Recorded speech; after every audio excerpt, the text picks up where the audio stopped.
কর্ম এবং ফল। মানুষের স্বভাব হলো এটাই যে তিনি নিজের প্রত্যেক পরিশ্রমের প্রতিফল প্রার্থনা করেন। বেশিরভাগ সময় এই ফলাফলের চিন্তা করতে করতে, কল্পনা করতে করতে উনি কর্ম করতে থাকেন যে আমি এই কাজটা করলে এই ফল পাবো। সেই সব কল্পনা করতে থাকেন যা না তার হাতে আছে, না আছে অধিকার, আর না আছে নিয়ন্ত্রণ। উনি শুধু নিজের কর্ম করতে পারেন। উনি কি ফল পাবেন তা তার হাতে কখনোই নেই। তাই আপনিও শুধুমাত্র কর্ম করতে থাকুন, ফলের চিন্তা করবেন না। মনে রাখবেন, শিকড় এবং শাখা যেভাবে একে অপরের সাথে জড়িয়ে, সেইভাবেই একে অপরের সাথে জড়িয়ে কর্ম এবং ফল। যেরকম কর্ম আপনি করবেন সেরকম ফল আপনি অবশ্যই পাবেন। তাই এই ফলের আশায় কর্মের সময় কখনোই নষ্ট করবেন না, কারণ যে ব্যক্তি সময় নষ্ট করেন, সময় সেই ব্যক্তিকে অবশ্যই নষ্ট করে দেয়। কর্ম করুন নিঃস্বার্থভাবে, ফলের চিন্তা করবেন না, আর আমার সাথে ভালোবেসে বলুন রাধা রাধা। কাল, আজ এবং কাল। আমাদের সমগ্র জীবন এই তিনটির আশেপাশেই ঘুরতে থাকে। আমরা সবসময় বিগত সময়ের বিষয়ে ভাবতে থাকি। অতীতে যদি আমাদের দ্বারা কোনো ভুল হয়, সেই বিষয়ে ভেবে ভেবে আমরা সবসময় অনুতাপ করতে থাকি। এটা উচিত নয়। দেখুন, অতীতের থেকে শিক্ষা লাভ করা অত্যন্ত আবশ্যক, কিন্তু সেই ভুল যাতে আবার না হয় সেই কাজটা কিন্তু আপনাকে বর্তমানেই করতে হবে, তাই না? দ্বিতীয় কথা, আমরা সবসময় ভাবি আগামী দিনের বিষয়ে, ভবিষ্যতের বিষয়ে। আমরা ভাবি যে কাল করে নেব, আজ এই কাজ করতে পারছি না, কোনো ব্যাপার নয়, কাল করে নেব। আজ কাজটা শুরু করতেই পারলাম না, কোনো ব্যাপার নয়, কাল করে নেব। আজকের দিনটাই ভালো ছিল না, কোনো ব্যাপার নয়, সেটা কাল করে নেব। ব্যাপারটা বুঝুন, আপনি নিজের সময় নষ্ট করছেন। দেখুন, এই যে কাল, তা কখনোই আপনার হাতে আসবে না। তাই যে কাজ করতে চান সেটা আজকেই করুন, অন্তত শুরুটা করুন। কারণ এই আগামী সময়, তা সবসময় আপনার থেকে এক কদম আগে থাকবে, একদিন এগিয়ে থাকবে। জানেন কেন? কারণ এই কাল আপনার জন্য অপেক্ষা করবে না, সেই জন্য আপনিও এর জন্য অপেক্ষা করবেন না। যা করার তা আজকেই শুরু করুন। কারণ যে বর্তমানে নিজের ভিত স্থাপন করেন না, ভবিষ্যৎকালে তার সুন্দর শক্তিশালী ভবন কখনো নির্মাণই হয় না। আসুন আর আমার সাথে ভালোবেসে বলুন রাধা রাধা। ধৈর্য। এই ধৈর্য কি কোনো গুণ, কোনো অনুভূতি, কোনো দৃষ্টিভঙ্গি? আমার জন্য ধৈর্য এক বাহন। আপনি হয়তো ভাবছেন, এই কেমন বাহন? বাহন তো ঘোড়া হতে পারে, হাতি হতে পারে, উটও হতে পারে, কিন্তু ধৈর্যকে বাহন বানানো মানে? চলুন আপনাকে একটা কথা বোঝাই। পৃথিবীতে এমন কোনো বাহন নেই যে তার আরোহীকে আছড়ে ফেলেনি। সেটা উট হোক বা হাতি হোক বা ঘোড়া হোক, চলতে চলতে কখনো নড়বড় করেই বসে। তারপর সেই আরোহী পরে কারোর পায়, তারপর পরে তার নিজের নজরে। কিন্তু ধৈর্যরূপী বাহন কখনো কাউকে ফেলে না, কখনো না। না সেই আরোহী কারোর পায়ে পড়ে, আর না তো নিজের নজরে। কারণ ধৈর্য আপনাকে বিবেক প্রদান করে, বিবেক আপনাকে পরিকল্পনায় সাহায্য করে, আর পরিকল্পনা প্রদান করে আপনাকে শক্তি, আপনার লক্ষ্যের দিকে অগ্রসর হওয়া। বুঝলেন? ধৈর্যকে সঙ্গে রাখুন, নিজেকে আরো ধৈর্যশীল করে তুলুন। এই ধৈর্যের সাহায্যে আরোহণ করে দেখুন কিভাবে এই বাহন আপনাকে আপনার গন্তব্যে পৌঁছে দেবে। রাধা রাধা। কথায় বলা হয়, জীবনে ভালোবাসাই হলো সুখের মূল। এটা সত্য। এবার প্রশ্ন হলো এটাই যে এই ভালোবাসা কার সাথে করা উচিত? যদি আপনি কিছুক্ষণের জন্য সুখ পেতে চান, তাহলে ভালোবাসুন নিজের রুচি মতো। যদি আপনি কিছুদিনের জন্য সুখ পেতে চান, ভালোবাসুন নিজের বন্ধুদের। যদি আপনি কয়েক মাসের জন্য, কয়েক বছর বা অনেক বছরের জন্য সুখী হতে চান, তাহলে ভালোবাসুন নিজের পরিবারকে, মাতা পিতা, নিজের সন্তান, স্বামী স্ত্রী, নিজের আত্মীয়দের। কিন্তু যদি আপনি চিরকালের জন্য সুখী হতে চান, তাহলে ভালোবাসতে হবে শুধু নিজের কর্মগুলিকে। কারণ সম্পর্ক যেমনই হোক না কেন, কখনো না কখনো ভেঙে যাবেই। এই সংসার হলো এমনই যে যাদের সঙ্গ আমরা পাই, তাদের সঙ্গ একদিন ত্যাগ করতে হয়। শুধু কর্মই হলো এমন এক সঙ্গ যা কখনো আপনাকে ত্যাগ করবে না। আপনার মৃত্যুর পরেও এই কর্ম আপনাকে বাঁচিয়ে রাখবে। তাই সবসময় মনে রাখবেন, এই কর্ম ধর্ম মনে করে পালন করা উচিত। জীবনের শেষ মুহূর্ত পর্যন্ত কর্মকে ভালোবাসুন, জীবনের শেষ মুহূর্ত পর্যন্ত সুখে থাকবেন। আর আমি তো সবসময় বলি, শুধু কর্ম করতে থাকো, ফলের চিন্তা করো না। তাহলে আসুন আর আমার সাথে ভালোবেসে বলুন, রাধা রাধা। জীবনে ক্ষমা চাওয়া তাও কিছুটা সহজ, ক্ষমা করতে পারা অত্যন্ত কঠিন। ক্ষমা 2 অক্ষরের এই শব্দ হতে পারে, কিন্তু অত্যন্ত বড় এই শব্দ, অত্যন্ত গুরুত্বপূর্ণ এই শব্দ। কখনো কখনো অন্য কাউকে ক্ষমা করে দেওয়া তাও কিছুটা সহজ কাজ, কিন্তু নিজেকে ক্ষমা করতে পারা অত্যন্ত কঠিন হয়ে দাঁড়ায়। অতীতে যদি আমাদের এমন কোনো ভুল হয় যে কারণে আমরা নিজেকে ক্ষমা করতে পারি না, অনেক সময় এমন কিছু ভুল করে বসি যে বিষয় শুধু আমরাই জানি, কিন্তু আমরা নিজেকে ক্ষমাই করতে পারি না। আর আমাদের বিকাশ সেখানেই স্তব্ধ হয়ে যায়। কারণ যদি আপনি ক্ষমা করতে না শেখেন, নিজেকে ক্ষমা যদি না করতে পারেন, তাহলে তা আপনার জীবনের সব থেকে বড় বাধা হয়ে দাঁড়াবে। সেই জন্য জীবনে অবশ্যই শিখুন যে কিভাবে নিজেকে ক্ষমা করতে হয়, আর শিখুন যে আগের করা ভুল আবার কি করে না করা যেতে পারে। এই মন হালকা হবে আর প্রসন্ন হয়ে বলবে, রাধা রাধা। আমি অনেক মানুষকে এটা বলতে শুনেছি যে মানুষ মানেই ভুলের বাক্স, মানুষ নাকি ভুলে ভর্তি পুতুল। আর এটাই সত্যি। দেখুন, ভুল কার দ্বারা হয় না, প্রত্যেকের দ্বারা হয়। আর একটা নয়, অনেক ভুল হয়। কিন্তু মনে রাখবেন, তাদের বস্ত্রতেই কাদা লাগে যারা কাদা পরিষ্কার করার প্রচেষ্টা করেন। তাহলে যেখানে চেষ্টা আছে সেখানে ভুল তো হবেই।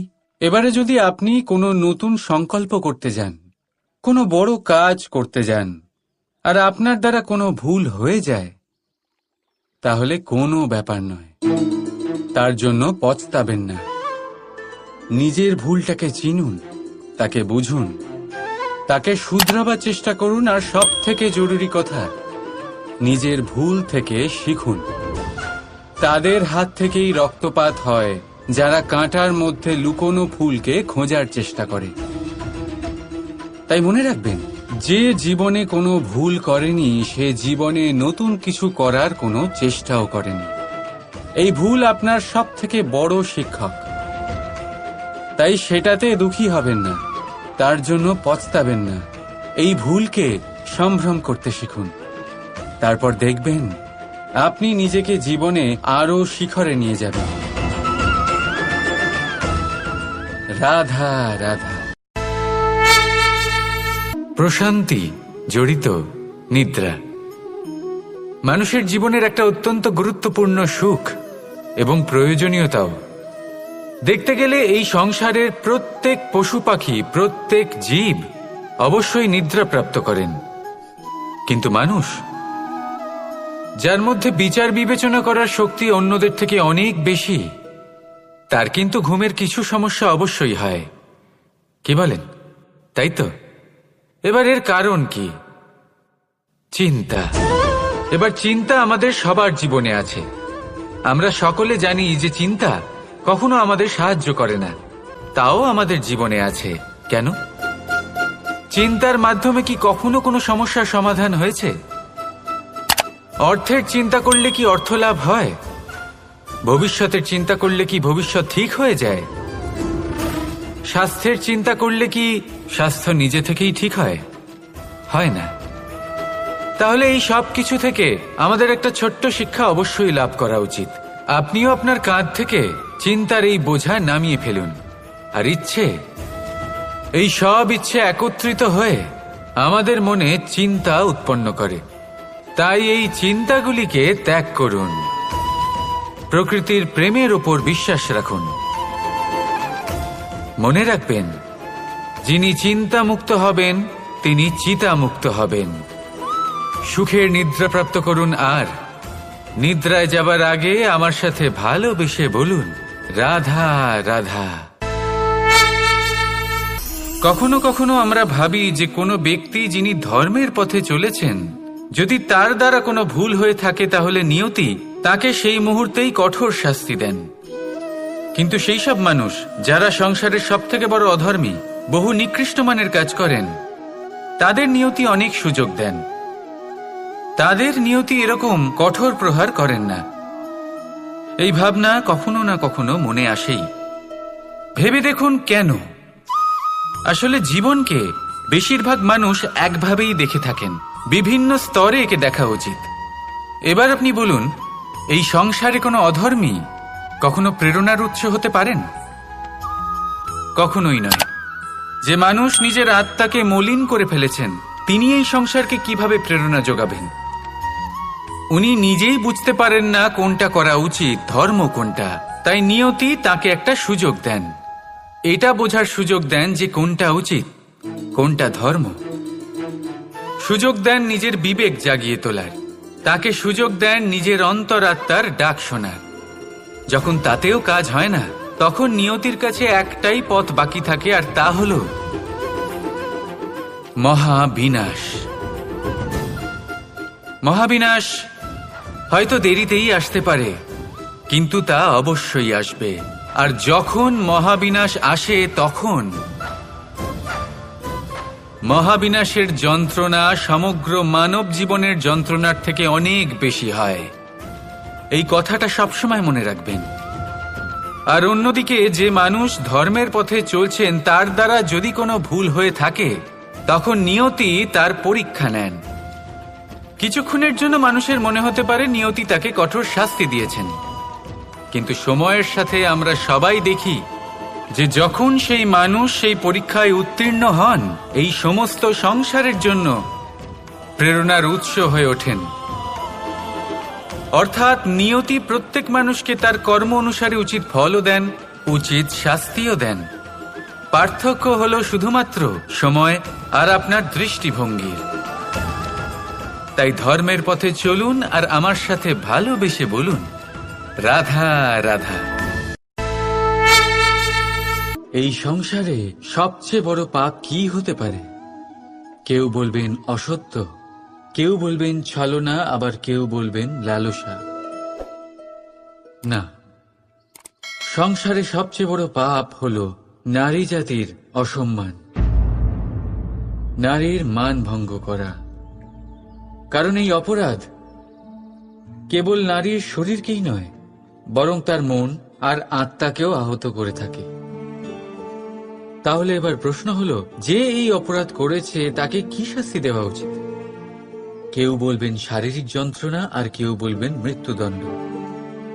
কিন্তু এই অপরাধের শাস্তি নির্ধারণ করার আগে এটা জানার কি কোনো প্রয়োজন নেই যে অপরাধী আসলে কে? এখন আপনি বলবেন সহজ ব্যাপার, সেই পুরুষ যে নারীর মান ভঙ্গ করেছে। কিন্তু এ কি সম্পূর্ণ সত্যি? নিজের অপমানের জন্য, নিজের সম্মানকে নিজেই হারানোর জন্য কখনো নারী কি নিজে দায়ী হতে পারে না? ভেবে দেখুন, সম্মানহানির থেকে বাঁচার জন্য সর্বপ্রথম সম্মানের সীমার ওপর নজর দেওয়া প্রয়োজন। রাবণ সীতার হরণ এই জন্যই করতে পেরেছিলেন, কারণ সীতা নিজের বোকামোর জন্য রাবণের সেই সীমা উল্লঙ্ঘন করা সহজ করে দিয়েছিলেন। কিন্তু অশোক বাটিকাতে সেই সীতাকেই রাবণ স্পর্শ পর্যন্ত করতে পারেননি, কারণ সে রাবণ আর তার মাঝখানে ঘাস দিয়ে একটা ছোট রেখা বানিয়ে দিয়েছিলেন। জীবনে না বলতে শিখুন, যদি কেউ আপনার সম্মানের সীমা পার করতে চেষ্টা করে তাহলে তাকে সেখানেই আটকাতে শিখুন। আপনার ওপরে ওঠা প্রথম হাত, প্রথম কটাক্ষ ওইখানেই আটকাতে শিখে নিন। তখন কোনো পুরুষের সাহস হবে না আপনাকে আবার অপমান করতে চেষ্টা করার, কারণ নারী জননী, পূজনীয়। তাই নিজেকে দুর্বল মনে করে আপনি অপরাধী হবেন না। রাধা রাধা। আমাদের জীবনে অত্যন্ত গুরুত্বপূর্ণ একটা আশা বসবাস করে, বিশ্বাসের রূপে।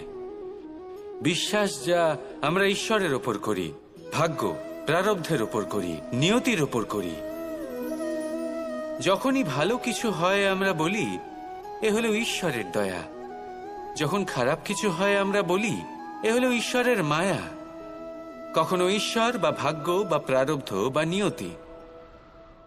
আপনি নিজে কোথায় তা কখনো ভেবেছেন? আপনি বিশ্বাস করছেন ঈশ্বরের উপর, প্রারব্ধের উপর, কখনো নিজের উপর করেছেন? আমি আপনাকে একটা সহজ কথা বলি, যদি আপনি ঈশ্বরের উপর বিশ্বাস রাখেন, শুধুই ঈশ্বরের উপর বিশ্বাস, তাহলে আপনি সেটাই পাবেন যেটা আপনার ভাগ্যে লেখা রয়েছে। কিন্তু যদি আপনি নিজের উপর বিশ্বাস রাখেন, আত্মবিশ্বাস রাখতে শেখেন, তাহলে ঈশ্বর আর নিয়তি দুজনে মিলে আপনার ভাগ্যে সেটাই লিখবে যা আপনি চাইছেন। তাই মনে রাখবেন, সাফল্যের পথ হলো এই বিশ্বাস। নিজের আত্মবিশ্বাসকে ধরে রাখতে শিখুন, দেখবেন আত্মা প্রসন্নতায় ভরে উঠবে। তাহলে আসুন এই প্রসন্ন ভাব নিয়েই বলুন রাধা রাধা।